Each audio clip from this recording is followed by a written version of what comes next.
DigiClub Special Edition avec la participation de Huawei Technologies, Topnet, Accel Telecom, Bactexis, Idatis et la French Tech Tunis. عسلامة ومرحبا بكم encore une fois. مازلنا في الفيفاتيك في باريس وتوا موجودين مع سي أنيس بورجينا, président fondateur de Kayon Cloud Communication, connu sous le nom commercial de Accel Mobile. عسلامة سي أنيس. مرحبا عسلامة. Alors, on va commencer par un peu parler de l'écosystème MVNO. Est-ce que vous pouvez nous expliquer un peu qui fait les MVNO se positionnent sur le marché des télécommunications de façon générale? En fait, les MVNO, c'est pour ceux qui ne le savent pas, c'est Mobile Virtual Network Operator. C'est-à-dire c'est des opérateurs virtuels qui, en fait, en partenariat avec des opérateurs existants, ils ont des niches de marché qu'ils vont attaquer, disons, voilà, adresser, avec une offre différente. Okay. En général, quand on dit niche, c'est toujours vraiment des segments qui sont un peu en dehors des segments de masse que les opérateurs vont poursuivre, sinon il y a une concurrence ou il n'y a pas. Et le MVNO doit avoir quelque part un avantage sur ces niches-là. Femme à des banques qui ont aussi lancé leur marque de MVNO parce que ils ont le wallet ou ils ont, disons, un compte bancaire, ils ont les clients et ils peuvent adosser le compte à une carte plus. Donc, mondialement parlant, sur l'échelle mondiale, je dirais que il y a à peu près entre 10 et 15% du marché, c'est déjà un marché MVNO. Avec vraiment dans les pays comme l'Allemagne, le Danemark, Hollande par exemple, le UK, on est presque sur du 25%. Donc c'est un marché c'est un marché qui est adressable d'une façon différente et il y a un partenariat gagnant-gagnant bin les MVNO et bien sûr les MNO. Les MNO, ce sont les opérateurs qui, eux, vont gagner, bien sûr, parce qu'ils auront un alternative go-to-market model. Voilà, pour remplir un petit peu ou utiliser les capacités existantes sur le réseau. Très bien. وفي تونس comment ça se passe? Je sais qu'عندنا عشنا ترجي موبيل and compagnie. Comment ça se passe en termes? في تونس on mixe un petit peu le contexte, voilà, le concept MVNO. في تونس il n'y a que deux MVNO en fait. Deux MVNO parce que ça veut dire qu'il y a des opérations déjà indépendantes du MNO. Et il y a une licence MVNO qui est une législation 2014, je crois, qui cadre un petit peu le côté MVNO. Ça, c'est ce qu'on appelle des B-brands, c'est-à-dire ce sont des sous-marques des opérateurs. Ce ne sont pas des MVNO. Et en fait, ce sont les opérateurs qui gèrent tout. C'est des opérateurs qui gèrent les offres. C'est des opérateurs qui ont les clients. Alors qu'un MVNO, il n'y a que Laika Mobile Fitunes et Kayon Cloud Communication. Sous le nom commercial Accel Mobile. C'est-à-dire aujourd'hui en Tunisie, il n'y a que deux MVNO. Très bien. Justement, on parle, Saad, de full MVNO et de light MVNO. Accel Mobile appartient à quelle catégorie ou à l'èche? Oui, c'est en fait le full MVNO, il a une possibilité, disons, il a une liberté technique, une indépendance technique du MNO. Plus poussé. Bon, je ne vais pas entrer un peu trop dans la technologie, dans les modèles, mais disons que le light MVNO, c'est plus côté distribution, côté marketing. À la limite, un light poussé, ça pourrait aussi avoir un peu d'indépendance sur les offres. Mais le full MVNO, nous, par exemple, en tant qu'Accel Mobile ou Kayon Cloud Communication, nous avons toute une plateforme NSS, OSS, BSS, c'est-à-dire la partie réseau, la partie operating system et la partie billing, c'est-à-dire business solutions. Toute cette partie-là nous permet d'avoir toute la chaîne en fait de valeur et notre connexion avec le réseau de Tunisie Télécom dans ce cas, Fitunes, se passe via le JGSN, c'est-à-dire le routeur data et le MSC qui est le routeur switch.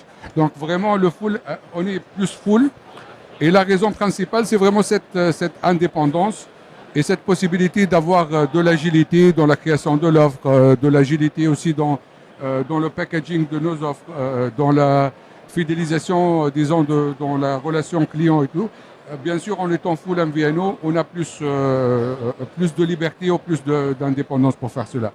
L'autre point qui est très important, c'est que la même plateforme peut être réutilisée aussi pour d'autres opérations. C'est-à-dire la même plateforme, on va aussi l'utiliser pour peut-être d'autres MVNO, mais surtout, ça peut être utilisé sur d'autres pays. Très bien. Alors, quelque part, أصبحت سؤالي اللي من بعد. Quels sont les avantages justement à celle mobile? Quels sont les avantages qu'offre l'MVNO هذا?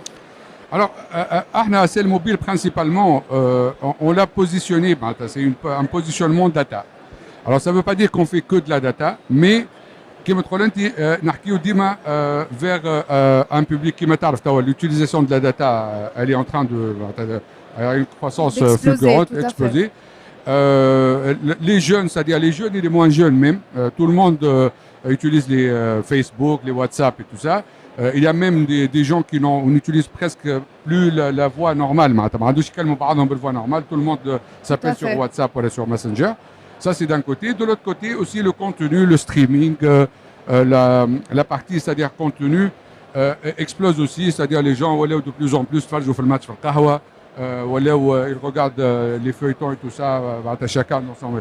Donc, du coup, on a trouvé que Fitounes, bien sûr qu'il y a une offre data, mais parfois sur des segments très spécifiques, cette offre n'est pas vraiment bien démocratisée, disons. Parfois, sur des segments, on trouve que c'est presque un produit de luxe, alors que normalement, c'est devenu un produit du quotidien. Donc, notre positionnement, c'est parler à notre segment qui est principalement le segment des jeunes, ok? Jeunes et moins jeunes, parce que jeunes, ça peut aller jusqu'à 45 ans et même 50 ans, et aller beaucoup plus proche aussi dans des quartiers, c'est-à-dire en décalage, disons, c'est-à-dire aller dans des quartiers, je dirais pas populaires, mais où c'est pas encore encombré, disons, l'offre mobile, data mobile, tout ça n'est pas encore encombré.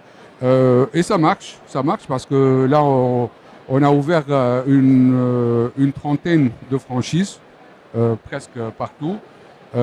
Les franchises, elles ont des points de vente d'Erimbion. Oui.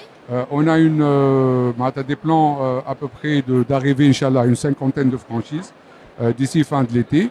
Oui. Avec à peu près 1000 points de vente où on peut vraiment activer et recharger Accel Mobile. Très bien. باش نرجع بيك على نقطة، أنت قبيلة قلت لي جيجا صحيحة. Oui. شنو المقصود بها بالضبط؟ En fait, alors il y a deux choses.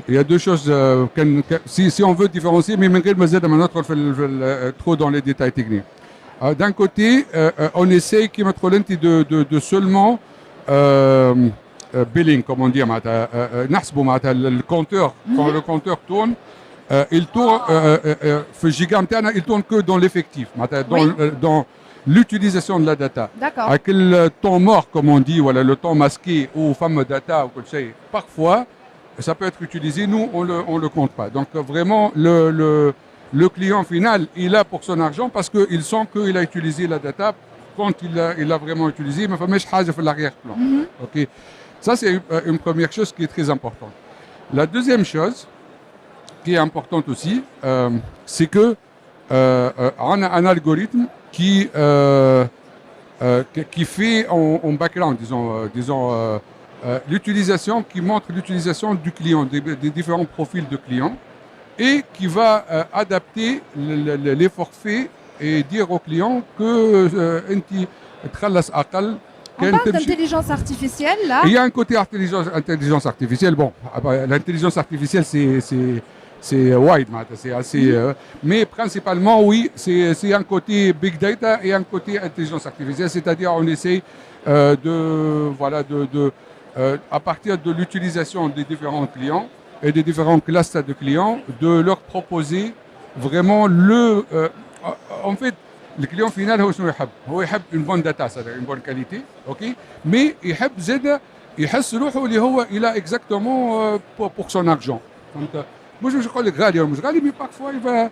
Donc, on essaie de rapprocher ces deux points-là. Et ça marche parce que les retours, des anecdotes, bon, bien sûr, comme tous les opérateurs, c'est clionnette, cross data ou je sais pas quoi, mais principalement, c'est clionnette, comme ça, parce que on retrouve votre slogan, on le retrouve dans notre utilisation de ta data. Donc, a priori, ça marche.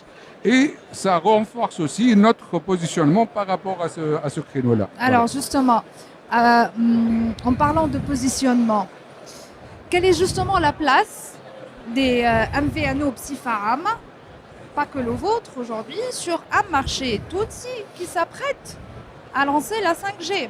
On parle d'un lancement à peu près dans 2024. Ben,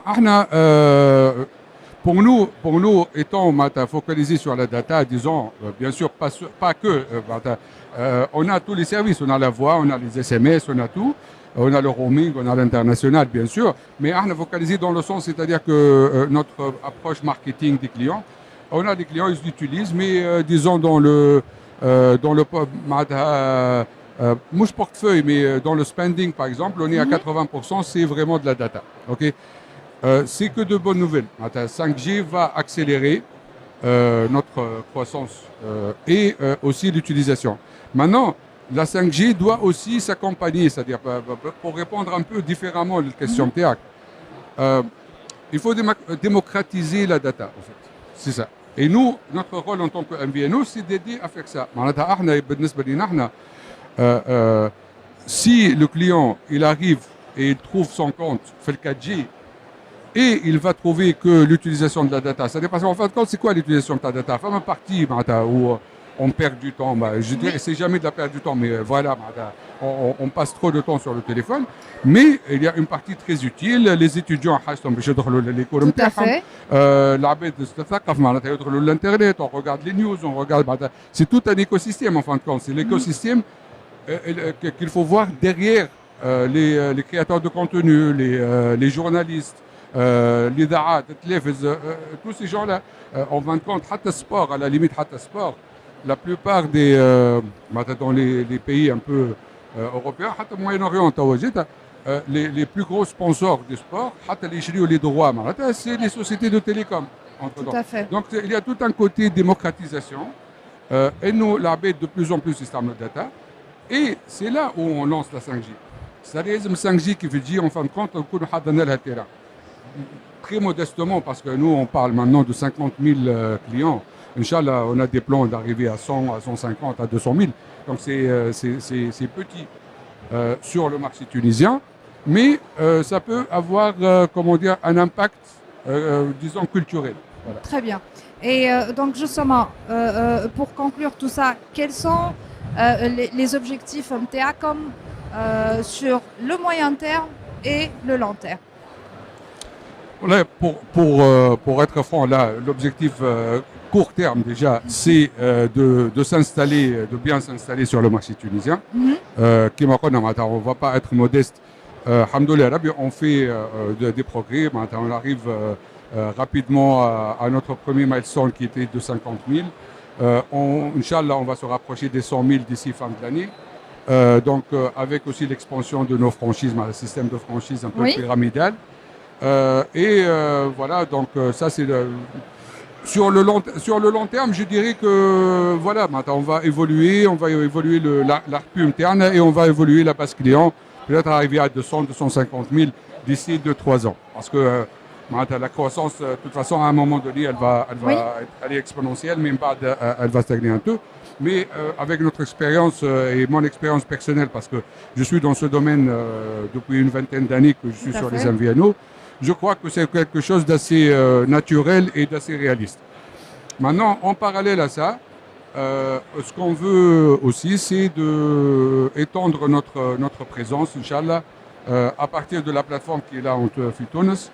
On est en train de travailler avec des partenaires en Afrique, mais aussi en Europe, pour avoir des présences de MVNO ou des MVNO par exemple, ça peut être aussi une présence digitale seulement.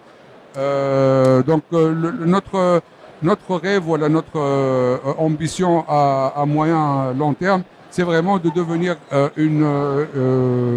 Oui, voilà, une société internationalisée, disons. Très bien. Merci beaucoup, c'est Agnès. Merci à vous. يعيشك. Et à très bientôt. يعيشك. DigiClub Special Edition avec la participation de Huawei Technologies, Topnet, Accel Telecom, Bactexis, Idatis et la French Tech Tunis.